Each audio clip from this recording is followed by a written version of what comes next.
Digital Marketing Misfits.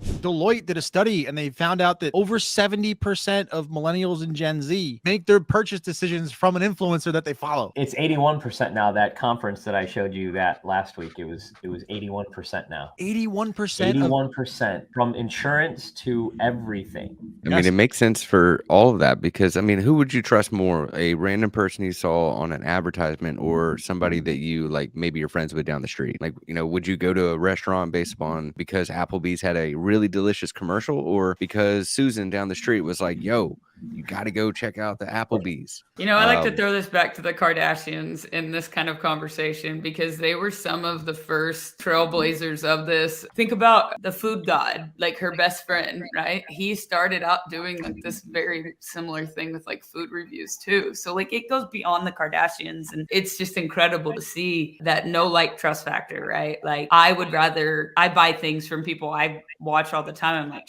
that's a good product and they told a good story about it. But that's the key. There has to be some type of connection to that product when you're talking about it. It can't just be peddling something you don't even believe in because you won't have anything to say about it. You have to be able to tell the story to get the conversion, if you will, to get people to buy what you're talking about. And that's where people fail on social media, I think, is they sell out to certain brands instead of just literally staying their course and talking their passion and finding something like this that allows them to stay their course. It reminds me of the Instagram days because I remember when Instagram like first started to like rise, you had like Instagram influencers, people who would just be peddling products to anybody like, oh, you know, peddle my product.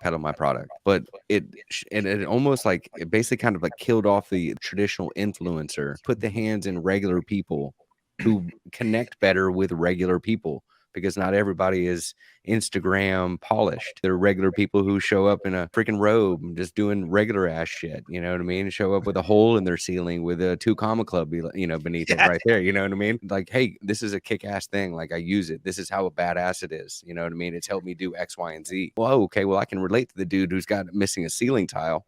I can't relate to the guy polished up and looks like he's fresh off a Abercrombie and Fitch magazine, you know, or a catalog. I think that's the power of it all. People want to relate to other people, not versions that they can't really obtain, you know? Right. That's the algorithm side of what these big box retailers have the data for to put your content in front of. Mm-hmm.